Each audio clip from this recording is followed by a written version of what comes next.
Turkey prepares for a new offensive in northern Syria. President Erdogan accuses the US of forming an army of terror.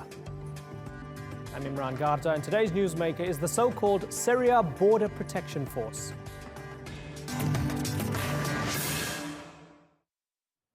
Turkey and the US, regional partners and NATO allies. But lately, the relationship has been rapidly falling apart. The latest outrage came after Washington announced plans to form a 30,000-strong army with the intended purpose of protecting territory in northern Syria from Daesh. The problem is, it's going to be led by the YPG, a group Ankara considers terrorists. And, unsurprisingly, Turkish President Recep Tayyip Erdogan is not impressed, saying he'll strangle and drown the US-backed force before it's even born. And now the wheels of a new military offensive are in motion. Is the region shaping up for a US-Turkey showdown? Sandra Gutman reports.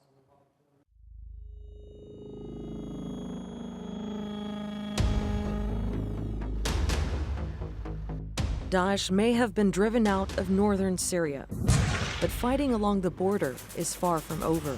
The United States says it wants to protect gains in the predominantly Kurdish region. Their plan is to launch and train a new border security force, mainly made up of members of the SDF, an alliance of Kurdish and Arab militia.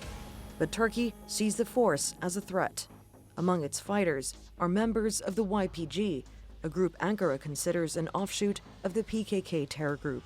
Müttefikimiz dediğimiz bir ülke tüm itirazlarımıza, tüm ikazlarımıza, tüm iyi niyetli telkinlerimize rağmen sınırlarımız boyunca bir terör ordusu kurmakta ısrar ediyor. Türkiye sınırı boyunca kurulacak bir terör yapılanmasının Türkiye'den başka bir hedefi olabilir mi? Russia is also concerned the U.S. wants to secure a permanent stake in Syria. Last August, an SDF defector also said he believes the U.S. has a strategy policy for decades to come. There will be military, economic, and political agreements in the long term between the leadership of Syria's northern areas and the U.S. administration. On Saturday, the Turkish army sent tanks into the Syrian province of Afrin and began shelling YPG targets. But these moves just seem to be the start of a bigger military operation to push YPG forces back from Turkey's border.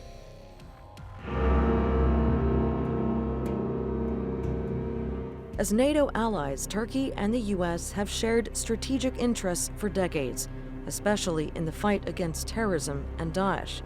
But a string of disputes have strained the friendship. Turkey is demanding that the U.S. hand over Fethullah Gulen, the man accused of orchestrating a failed coup in 2016. Last year, Turkish security guards were indicted for attacking demonstrators during a visit by President Erdogan to Washington. Later, a Turkish worker at the U.S. consulate in Istanbul was arrested, sparking travel bans and visa restrictions between the two countries. A U.S. court has now found a Turkish banker at the state-controlled Halkbank guilty of helping Iran evade U.S. sanctions. Now, observers fear the U.S. and Turkey have drawn new battle lines in Syria, sinking an already fragile alliance and complicating the chances of a political solution to Syria's long and devastating war. Sandra Gutman, The Newsmakers. Well, to discuss this, I'm joined now here in studio by Matthew Bryzer. He's a former U.S. ambassador to Azerbaijan. From Washington, D.C., we have Lawrence Korb. He's the former U.S. Assistant Secretary of Defense. And completing our panel from Çilvegözu on the Turkey-Syria border is Bora Bayraktar. He's a professor of international relations at Istanbul Kültür University. Thanks all of you for joining us. Lawrence Korb, let me begin with you. So this border security force trained by the US, which includes heavily the YPG, led in many ways by the YPG, which is the sister organization of a listed terror organization, the PKK. Why does Washington think this is a good idea now? Well, there are two reasons. Number one, the United States wants to prevent ISIS from coming back in. And as we've shown up to now, it has been this force, the so-called SDF, or Syrian Democratic Forces, that have been successful in beating ISIS in Kobani and Raqqa. The other is they want a force to protect the thousands of Syrians who fled the attacks by Assad and the Russians so that they will not be attacked if Assad comes back with the Russian help and takes control of those areas again. Okay, so Bora Bayraktar, this is the rationale. You need to sometimes help one group of maybe not so great people in order to fight a greater evil, and that's what Washington is doing because ultimately they're fighting Daesh. Do you buy that?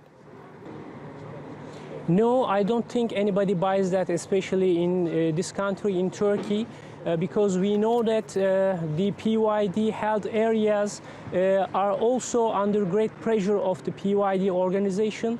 Many Arabs, many Turkomans, and even opponent Kurds are under great pressure of PYD. So they are using the American support to hold the power in this area. And also we should say that an average IQ person can easily understand that this PYD is, as you said, sister organization of PKK, which is listed as a terrorist organization, especially after what happened in Raqqa offense, after they occupied Raqqa. You know, they opened photos of Öcalan, who is the leader of PKK, imprisoned in Turkey. So this is not a convincing idea, and nobody buys it in Turkey.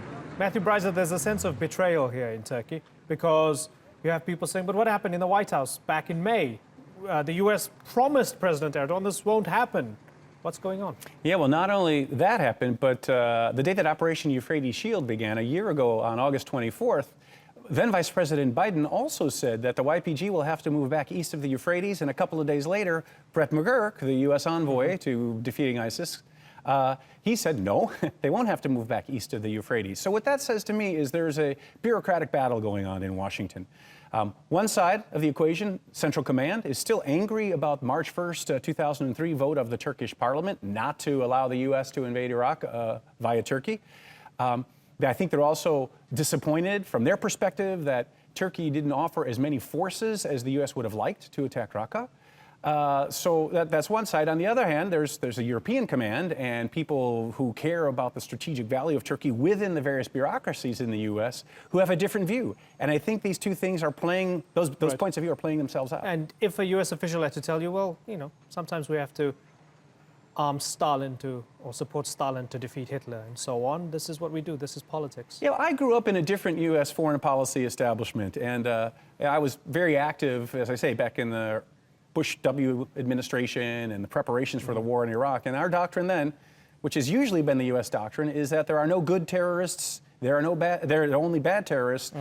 Because they work with us doesn't mean that they're okay. Or put it differently, the doctrine was any country that provides safe haven to a terrorist organization is as guilty as the terrorists. Right. Lawrence Korb, is it worth dismantling the relationship with Turkey in order to get this done from the U.S. perspective? Well, the U.S.-Turkey relations have been strained for quite a while. So in terms of Turkey's relationship with Russia, I also think it's important that the U.S. does not want to put ground forces into Syria, and this is the best way to avoid that.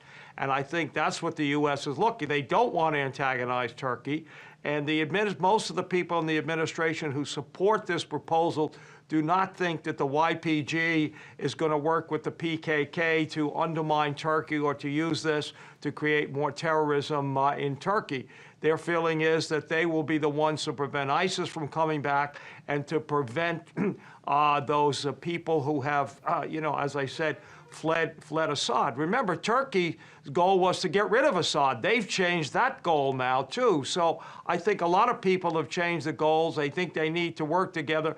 And I think if they communicate, properly, right, Turkey will not feel that this is a threat to them. Yeah, and Mr. Korb, I know you're saying this is what they're thinking, but tell me what you think. What do you think? Do you think that if the border is secured by this force and afterwards we have, say, the YPG, which is rampant, they're flush with U.S. weapons and U.S. training, you think they're going to hand back the weapons to the United States and not give it to the PKK across the border? Is that your thinking? Well, I think we have the special forces in there to make sure that, that happens. Can you guarantee it? No, but I do think they've already been armed. I mean, we armed them to fight ISIS, and without them, ISIS would still be a viable force in that area, and I think they need credit for doing that. If, in fact, they wanted to do what you said, they could have done that a while ago rather than fight ISIS. Bora Bayraktar, if they wanted to give the weapons to the PKK, the insurgency in the southeast would have flared up in the past couple of years. They're using it to fight ISIS. That's the argument. I think the real issue from the United States perspective, they are looking for a foothold in the region, especially after what happened in Iraq. It was a disaster for the US. You know, they lost 5,000 men and prestige. I think the United States sees the Sunni triangle in Iraq and also east of Syria as a permanent threat to US plans and the idea of dominating the Middle East region. So for this reason, I think United States is looking for a place and they are trying to build a garrison state under their full control. And I think PYD is the main actor, the local actor, which would enable the US to achieve this goal. This is the plan that it seems to me actually what's going on here, because Turkey as an ally... Yep. Right, let's ask Larry Corp. Is the US trying to create a garrison state in a region where it's losing control? No, I don't think so. The United States would love to get out of there.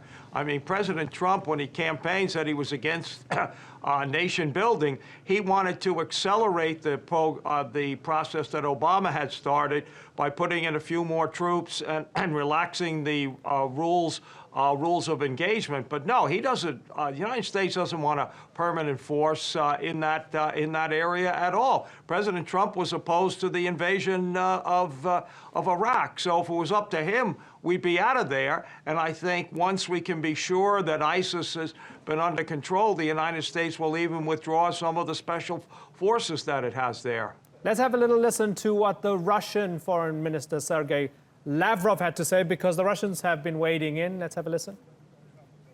The announcement that this zone will be controlled by US-backed groups, by a force of up to 30,000 people, this is a very serious issue, which causes concern that a course was set for the partition of Syria. Matthew Bryden, you surprised at all by the Russian position, which is seemingly siding with Turkey here?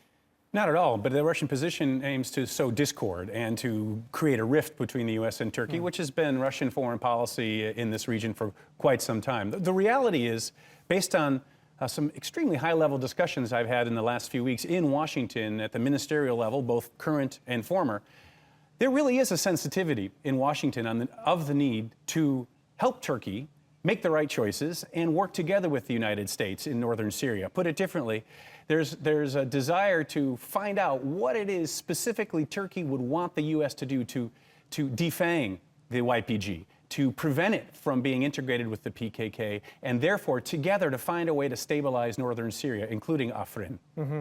Bora Bayraktar, an Afrin attack seems imminent, and maybe Manbij and so on after that. How likely is it that we're going to see Turkey and the United States clash on the battlefield?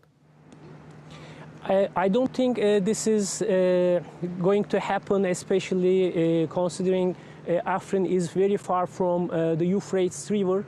I think the United States is more concerned about east part of the Euphrates River, and the coalition just said, you know, we don't have operations in Afrin. So it seems that they are not going to be there. So Turkish forces will not see any U.S. Military personnel in Afrin.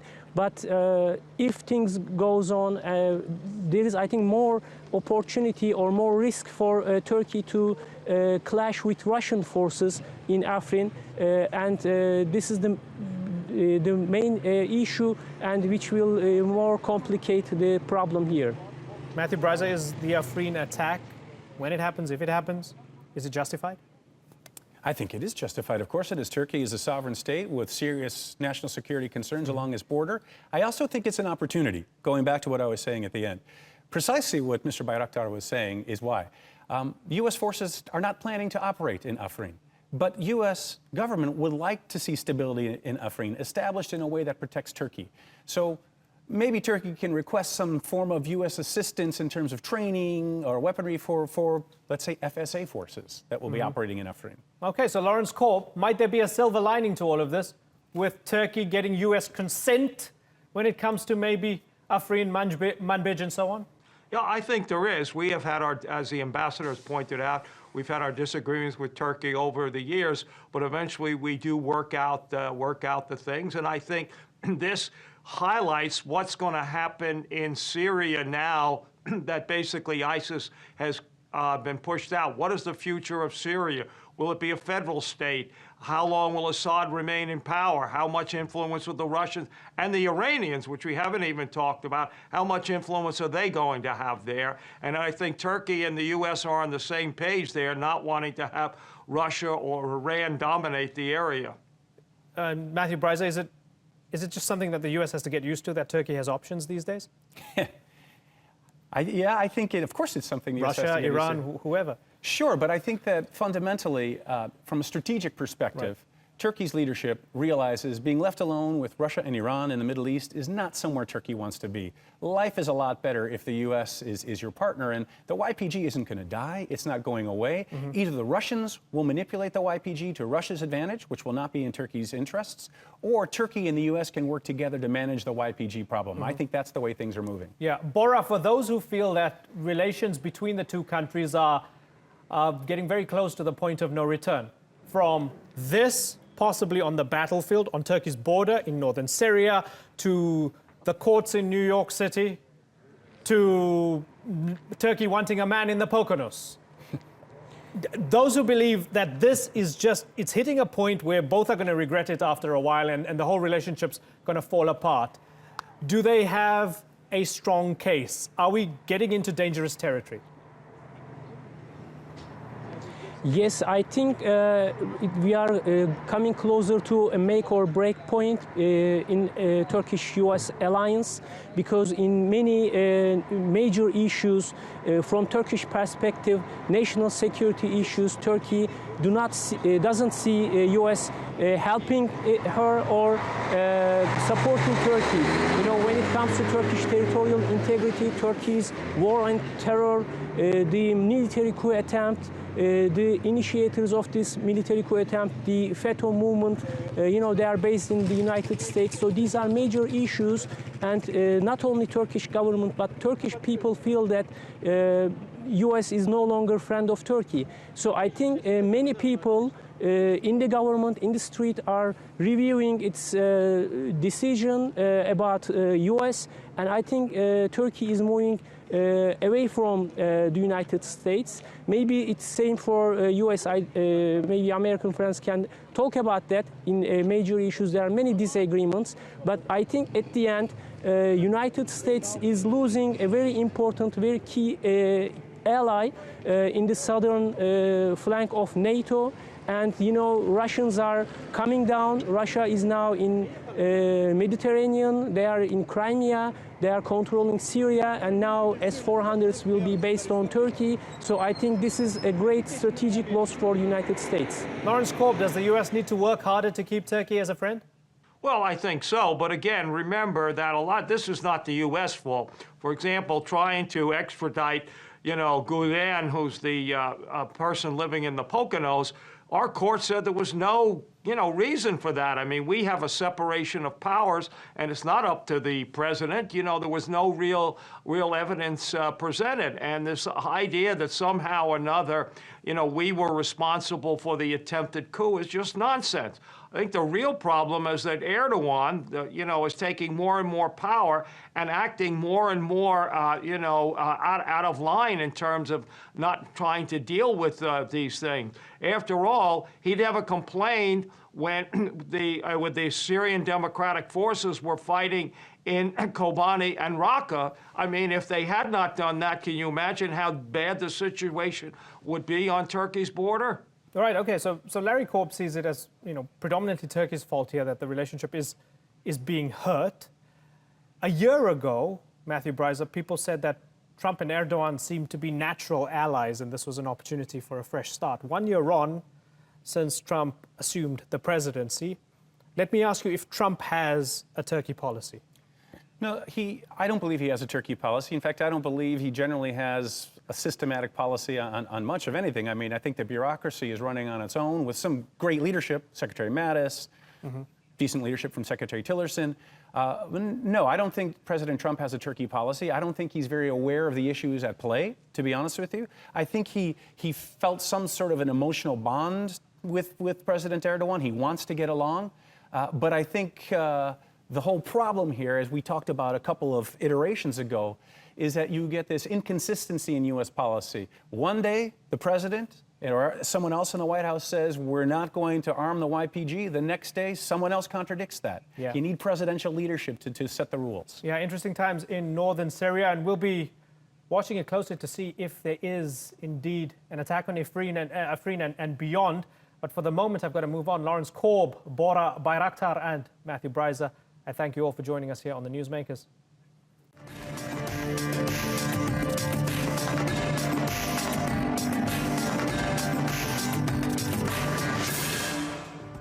Still ahead on the Newsmakers, tensions rise as the pressure drops. Egypt and Sudan argue over the Nile. Could water spark conflict?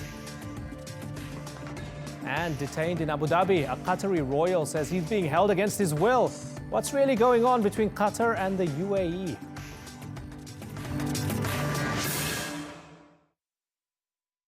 Welcome back to the Newsmakers. It's one of the greatest rivers in the world and a vital resource for many in Africa. It's also at the heart of a serious dispute between Egypt and Sudan. The two nations are at odds over an Ethiopian plan to build a huge hydropower dam near the Sudanese border.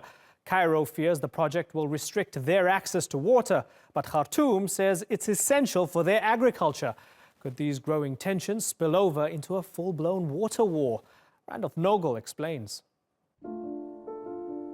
I want to assure the people of Egypt and the people of Sudan that this construction will cause no significant harm to the people of our three countries, and specifically to the people of Egypt. At one moment in time, it appeared that peace would prevail, foregoing conflict over a vital regional resource. But the dispute over water security has resurfaced time and again in a region reeling from poverty, drought, and instability. Relations between Egypt, Sudan, and Ethiopia have now devolved into a complex triangle of contention. Egypt is concerned that Sudan, in collusion with Ethiopia, may be angling to cut it out of its share of water flows that travel north from the Blue Nile. The Grand Ethiopian Renaissance Dam, the largest hydroelectric project in Africa, is designed to hold a year's worth of river flow behind its concrete walls. How quickly Ethiopia fills the reservoir and how much that slows water flowing northward could have a potentially devastating effect on Egypt at the end of the line. Egyptian President Abdel Fattah al-Sisi has referred to it as a matter of life or death.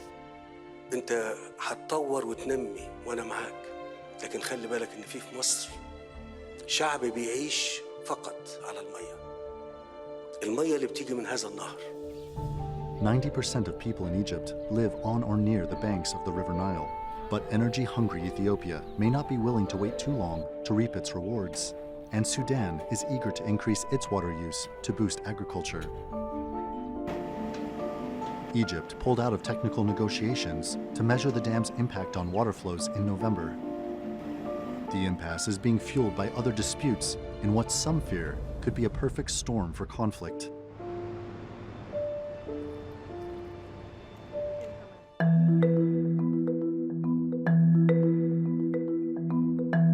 From the first days of Sudan's independence, Khartoum has had a territorial bone to pick with Cairo. Both countries claim the Halaib Triangle, a resource-rich border area. The dispute reignited last year when Egypt signed a controversial deal with Saudi Arabia. The agreement to give Riyadh control of two islands in the Red Sea also unilaterally recognized the Halaib Triangle as belonging to Egypt. Now relations between Egypt and Sudan are floundering. Khartoum has recalled its ambassador from Cairo. Another thread in this patchwork of Red Sea rivalries is Sudan's decision to give Turkey temporary control of Suakin Island. Cairo, which currently has frosty relations with Ankara, is concerned Turkey could use the opportunity to build a military base at its doorstep. Ankara denies any ulterior motives and says its plans are solely to restore the island and its Ottoman relics. But the real risk of all these disputes could be not resolving the issue of water security. Ethiopia's Renaissance Dam project is 60% complete, and there are fears it could start being filled before all the affected countries can reach a deal, setting up a potentially explosive scenario in a region where blood may not prove to be thicker than water. Randolph Nogel, The Newsmakers. Well, joining me now from Washington, D.C. is Giorgio Cafiero. He's the CEO and founder of Gulf State Analytics, a geopolitical risk consulting firm. And in Doha, we have Ahmed Adam. He's a Sudanese lawyer and activist, as well as a research associate at the School of Oriental and African Studies at the University of London. I thank you both for joining us, gentlemen. Ahmed Adam, let me begin with you. There's tension between Egypt and Sudan. Water seems to be at the center of it. Who do you blame for the current tensions? It's very difficult actually to blame any party. I'm just trying just sometimes to explain actually the position of both parties or something like that. But there's real problem actually between Sudan and Egypt, and that has been going on for a long time. For the start, actually, the issue of Halab Triangle, I think one of the issues that have been going on for a long time, and I think that after the Egyptians government or Egyptian forces actually occupied Halab, that's one of the issues. Until now, actually, there is no any kind of solution for this, because Sudan called for negotiations or arbitration, but it seemed that Egyptian government doesn't want actually to go for either kind of options. And then the issue of this Ethiopian Renaissance Dam, and which is Sudan actually supporting or stand on the side of the Ethiopian government. And Egyptians actually, they are very angry with this kind of position, because Egyptians for a long time actually they have taken Sudan for granted when it comes to the issue of Nile water or something. So this is one of the issues. But in my view, actually, the main issue and the main cause of this current differences between the two countries is the ideological issue. The issue of Muslim Brotherhood, because Egyptian's government, they see that Sudanese government is supporting the Muslim Brotherhood to overthrow the regime of Abdel Fattah al-Sisi, because they think that the government of Sudan, they think that Abdel Fattah al-Sisi came under military coup, and then he removed President Morsi from power. And also the Egyptian government, I mean the Sudanese government, they think that this is like military government, and actually overthrew actually legitimate government and elected government by Morsi. So this is one of the problems. But the main, as I said, the main issue is the ideological issue. This is very, very important so issue. Let's then, interestingly put. Problem. So Giorgio, we have these issues. We have issues of the Nile. The Egyptians are saying, that Ethiopian dam would mean less water comes up to us. We'll lose out. The Sudanese are saying you occupy Halab Triangle. According to Ahmed, all of these things, both sides probably have a case, and it might differ from issue to issue. But at the heart of it all, it's politics and it's ideology, and it's the fact that the Egyptians believe that Sudan is supporting the Muslim Brotherhood to unsettle their government. Do you agree with that? Yes, certainly all of these moving parts are in play. I absolutely agree with the points which my colleague in Doha made.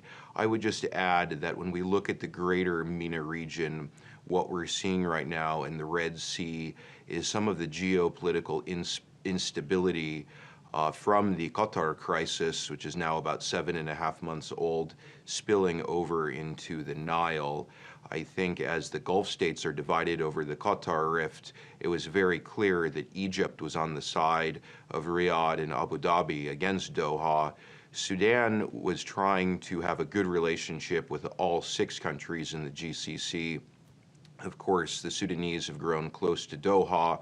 At the same time, they have joined the Saudi UAE-led military coalition in Yemen. So I think some of this tension that we're seeing right now has to do with pressure on Sudan to pick a side in the increasingly polarized Arabian Peninsula dispute. So Ahmed Adam, will they pick a side? This is set against the backdrop of the GCC crisis. Will Sudan have to make a decision at some point? Of course, yes, this is, thank you. This is one of the issues, actually, because, the GCC crisis has sharply divided the region. As you can see that Eritrea and Egypt, actually, they are, siding with, they're on one side, actually, which is the side of the, Saudi Arabia, Egypt, and then UAE, that actually supporting this. And Sudan, actually, right now, become more closer to Qatar, and that in itself actually make all this kind of divisions. And also there is Djibouti there, and also there is Chad as well, also supporting the Saudi Arabia and Egypt and AUE. And this is actually, as long as this actually conflict on GCC crisis actually continue to unfold, actually the more the region that will be divided, and then we don't know what's going to happen, because actually with the presence right now of Turkey, that even make these things very more complicated, because now the Saudi Arabia, they think that the deal over Sawakin, now Turkey become very close to the Red Sea, especially Jeddah is not far from Sawakin and this kind of thing. And so the President Assaf Forga actually, he sees this, the good opportunity for him to exploit the divisions actually over the GCC crisis, so that he can, conduct some sort of hostile act against Ethiopia, or even against Sudan in some point, because also Sudan and Asmara and Khartoum also, they have been in conflict for a long time. So the GCC crisis, I think, one of the main elements that also is deepen the current division and the current confrontation. And I do hope that actually regional organization and sub-regional organizations like AU or IGAD or something to intervene, so that to de-escalate the current tension, because this current tension can explode into full-fledged of confrontation, military confrontation. Okay, so Ahmed, yes. you say regional.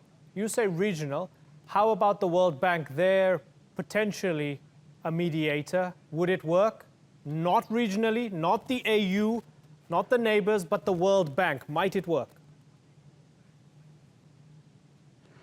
But the World Bank, that actually is going partially, that is going only about this Renaissance Dam. And until now, actually, Sudan and Ethiopia haven't agreed on this. This is actually a suggestion from Egyptian government, but actually Sudan and Ethiopia, it seems to me that till now they haven't declared their position, whether they agree on this mediation or not, because this is still remain to be seen. But that is going to be partially. But the other complicated issues, actually, the World Bank cannot actually resolve it. As a matter of fact, the World Bank is just like economic or financial kind of entity. But this is very political, diplomatic, and diplomatic kind of crisis. It needs some sort of political response and diplomatic response rather than financial or economic kind of response. Right, and I appreciate that both of you have, highlighted the moving parts for us, the tangible stuff, but also the background stuff that gives us the bad blood between the two. Giorgio, putting all of those things together, we have Ahmed, who's quite worried. He fears this might end up a full-blown war. Do you agree with him? How close are we to a full-blown war? There is no doubt that the militarization of the Red Sea, most recently illustrated by President Erdogan's visit to Sudan, which has led to some speculation that Turkey will establish a military foothold on Sudan's Red Sea coast, is certainly contributing to this new environment where there is a higher risk of a military confrontation happening. That being said, I think it's pretty clear that all of the parties involved in this dispute understand that there is more to lose than to gain from going to war over the dam or any of the territory. So I'm not so sure we need to be extremely worried about the worst case scenario, although that's absolutely a risk at this point. Yeah, and Ahmed, who might be a mediator? You said regionally. Let's kind of unpack this a little bit, right? Because if we look at all the powerful countries with some clout, they're on at least one side of the GCC crisis, when you think about it. And then you have the transnational institutions, which a lot of countries don't really trust. So tangibly, who could actually sit these countries down and say, okay, we need to talk and we need to thrash this out? Who has the moral authority and the political clout? It's very difficult to say, but before that, let me just highlight one of the factors. That the other factor actually which exacerbates the current conflict and the current tension actually is the issue of this what I call it actually scramble for the Horn of Africa, because it seemed to me that some international powers also they tried actually to have some sort of presence in the Red Sea, and for this international trade and all this kind of thing, and definitely actually they have their own. I don't want to say agent, but they have their own partners actually in the region. That in itself actually is not also helping the situation to destabilize the situation, but actually make the situation more complicated or something like that. And the thing that makes me more concerned actually about this confrontation could explode or something like that, because actually all these regimes actually and government, they have their own internal problems, which is like trying to escape actually and to divert attention from them. For example, Sudan right now, as we speak, there is some sort of protest actually over this increase of basic commodities or something like that.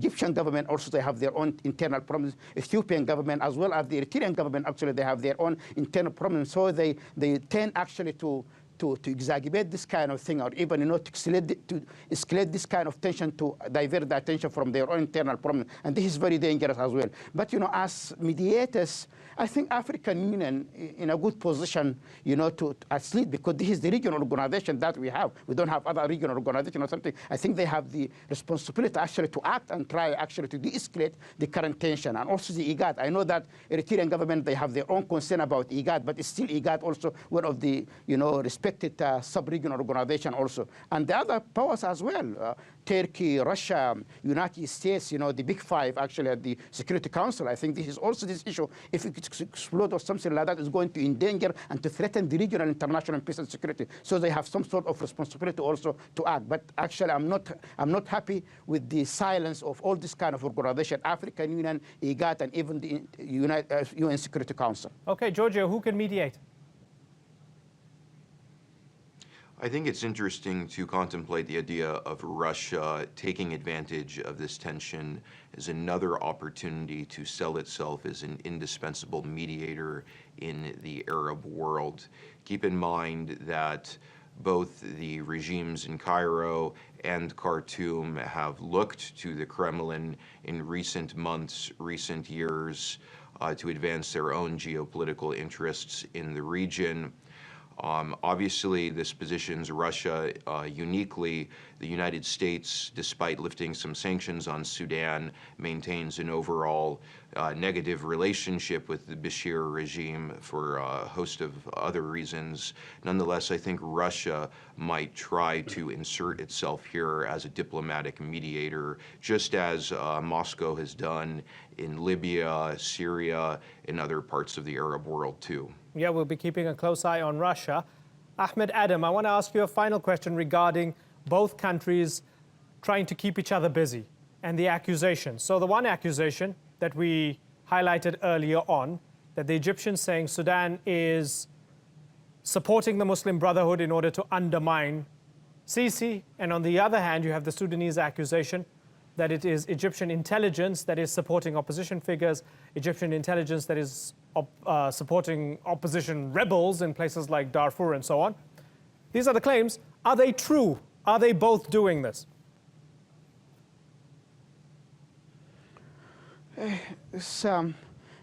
Maybe actually, maybe some stage actually of the history of the relationship that might happening, but actually there is no clear kind of evidence on that kind of thing or something like that.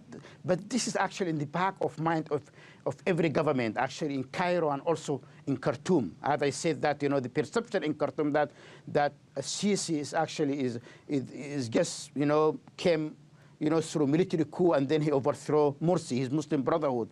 And Sisi himself actually is accusing them of supporting, the Muslim Brotherhood to undermine his own government. And now, with the presence of President Erdogan or something, that actually flared the whole thing up because they think that actually President Erdogan come to Khartoum actually in support of the Sudanese government, which is, in their perception, is Muslim Brotherhood, supporting actually Muslim Brotherhood. And this is actually is going to be on and on for a long time. They need to build some sort of trust because Egypt and Sudan, they have been in that geography for a long time. They need actually to talk to each other, and they need actually to, to clear this kind of concern from Cairo and here and there. But as I said, because there is some sort of sharp division because of this international alliances or something like that. Both countries actually and both governments actually they play this kind of alliances to survive in power. Bashir actually he want to survive in power and he want to secure actually his his chance actually to run for 2020 elections. Right. Abdel Fattah says also he want to run for election this year or something like that, and he want to stabilize his regime.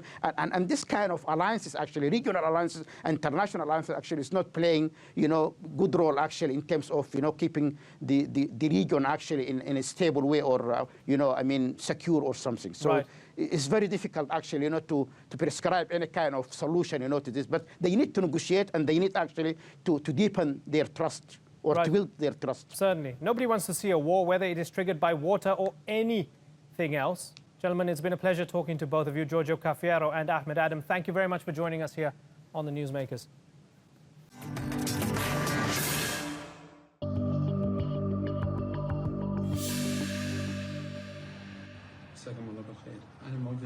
I am currently in Abu Dhabi. I was a guest of Sheikh Mohammed. I am no longer a guest. I am a prisoner. They told me not to leave. I am afraid that anything could happen to me, and the people of Qatar would be blamed. So I just want to inform you that if anything happens to me, the people of Qatar are innocent. I am a guest of Sheikh Mohammed, and if anything happens to me after this, he is fully responsible. That was Sheikh Abdullah bin Ali Thani claiming he's being held against his will in Abu Dhabi. The Qatari royal emerged as an important figure in the midst of the GCC crisis, and some tout him as a future Qatari leader. So as you can imagine, his alleged detention is raising some eyebrows. The UAE, however, denies he's being held at all and says he's free to go whenever he wants. But that's not the only point of contention between the two. Earlier this week, Qatar was accused of sending fighter jets to intercept 2 Emirati commercial flights.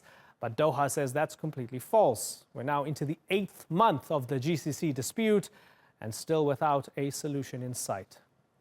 Well, to discuss this, I'm joined from London by Andreas Craig.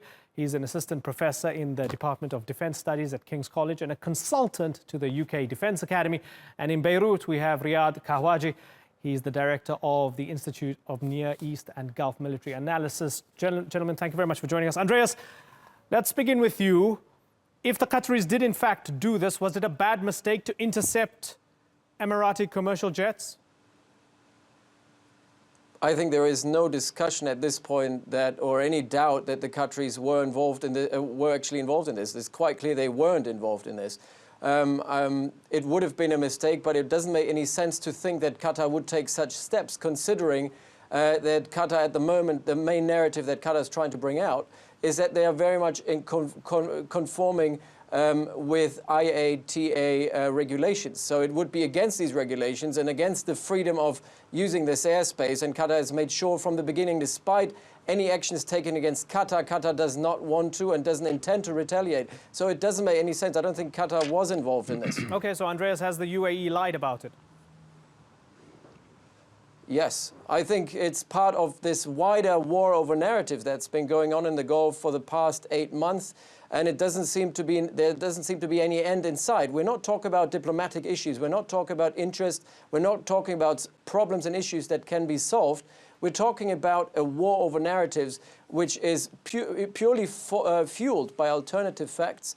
And I think this is where the big problem is, because you can't really contain it. Because Qatar comes with a very well evidenced and substantiated claim and goes to the UN, and the UAE can accept it and retaliate with a fake news story such as this one. Okay, so Riyad, is the UAE using fake news as information war against the Qataris? I don't think anybody can say anything right now, regardless who he is, unless this goes to in front of international body that will see the evidence from both sides and then will make the final declaration on what's true, what's not. I don't think it is in anybody's nobody in any position right now, neither I nor anybody else, to just come out and say, well, Qatar was right or Emirates was right, and who is lying, who is not lying.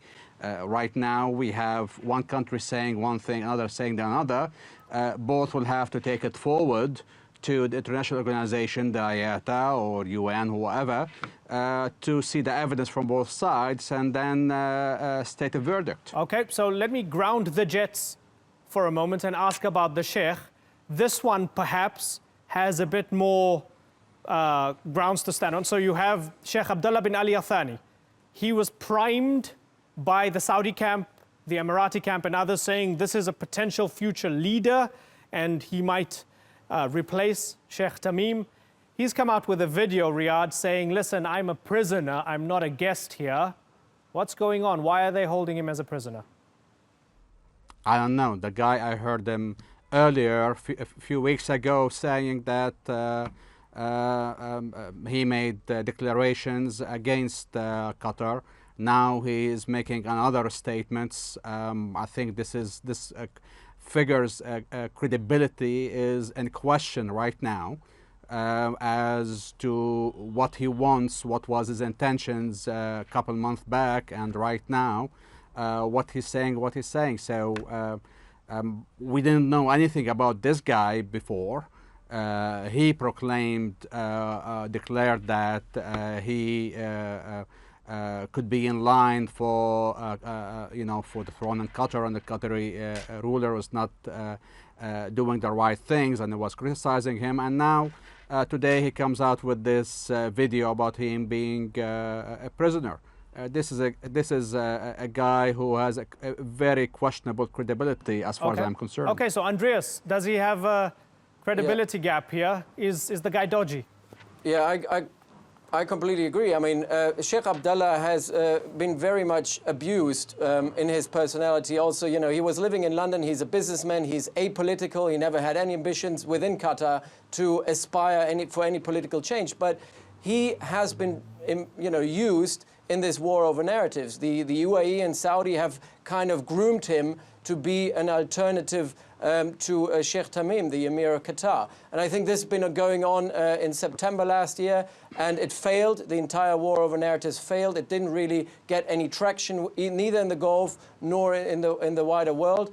And now they realize that he is dispensable. And I think there's never been any statement by him saying that he wants to be a part of any opposition movement. He's just been instrumentalized all the way throughout, and pressure was put upon him to basically go and follow the Saudi line. He never himself, out of his own ambition, tried to make any such claims. So it just clearly shows again that when they can't use them anymore for wars over narratives, especially the UAE and Saudi, if they can't use their characters anymore, they just try to get rid of them. Okay, so Riyadh, we mentioned the Sheikh, we mentioned the jets.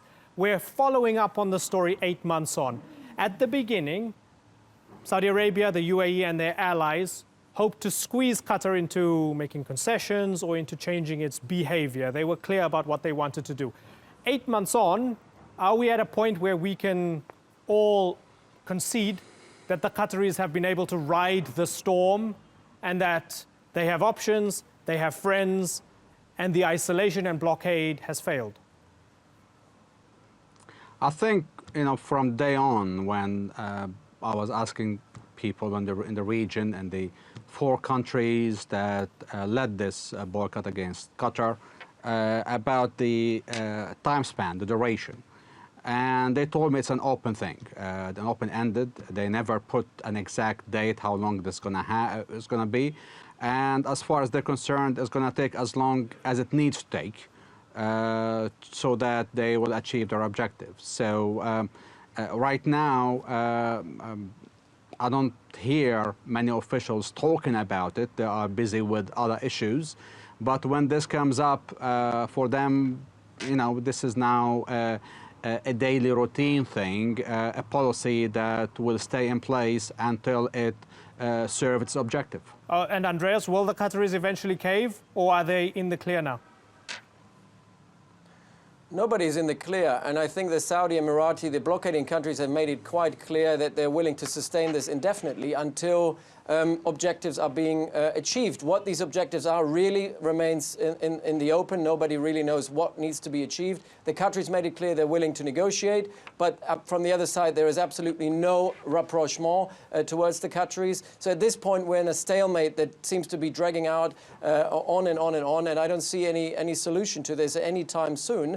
So instead of going about it diplomatically, I think especially the blockading countries are trying to fuel this war of a narrative to keep it going, but in the real diplomatic sense, on the diplomatic, in the diplomatic realm, I think nothing is actually happening. They don't really make any effort to bring this even on the agenda because they say it's a non-issue. We have more difficult things, more important things, more pressing things to deal with, and the Qatar thing is something that we can accept the way it is. We'll accept the status quo and move on because we don't want to deal with Qatar that has a foreign, with its own foreign and security policy. Right, so very finally, Riyadh, very simply, we're running out of time. Any reconciliation or mediation efforts dead for the moment?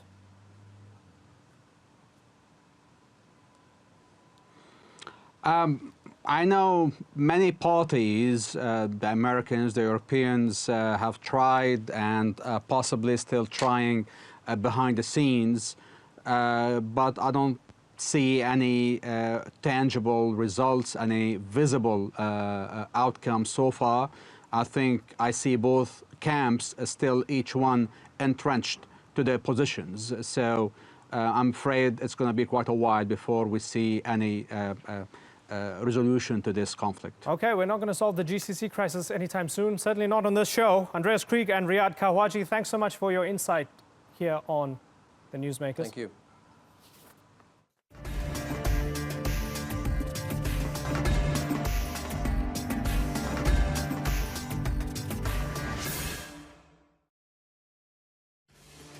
That's all for this edition of the Newsmakers with me, Imran Gupta. You can check out more of our stories on YouTube, Facebook and Twitter. Remember to like, follow and subscribe. Next time, PLO officials call for Palestinians to no longer recognize the State of Israel. Will tearing up the Oslo Accords unite Palestinians or create more division? Until then, thank you for watching. Bye-bye.